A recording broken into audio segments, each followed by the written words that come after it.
Proses penerimaan peserta didik baru tingkat SD dan SMP masih banyak ditemukan sejumlah kendala. Dinas Pendidikan Kota Makassar yang membuat posko pengaduan bahkan menerima banyak aduan terkait proses PPDB tahun ini. Beberapa kendala yang ditemukan seperti akun yang tidak bisa diakses, perbedaan data kependudukan siswa dan orang tua, hingga akun yang bermasalah saat akan didaftarkan.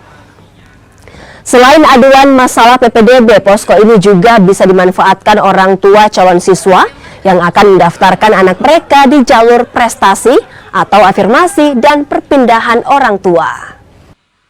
Nah, sekarang kan memang ada tadi orang tua juga menyampaikan, tapi bukan sebenarnya servernya, jaringannya mereka yang lambat, tapi itu tetap berproses semua, tidak ada. Dan bahkan juga kami memang semua sekolah di Makassar itu kami buat jadi dua itu tempat layanan Dinas Pendidikan itu sendiri sebagai sekretariat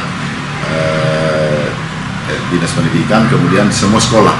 Jadi bagi orang tua kami memang sudah menghimbau bagi yang tidak memiliki fasilitas Android atau kami memang tidak memahami tentang IT, itu semua sekolah siap melayani.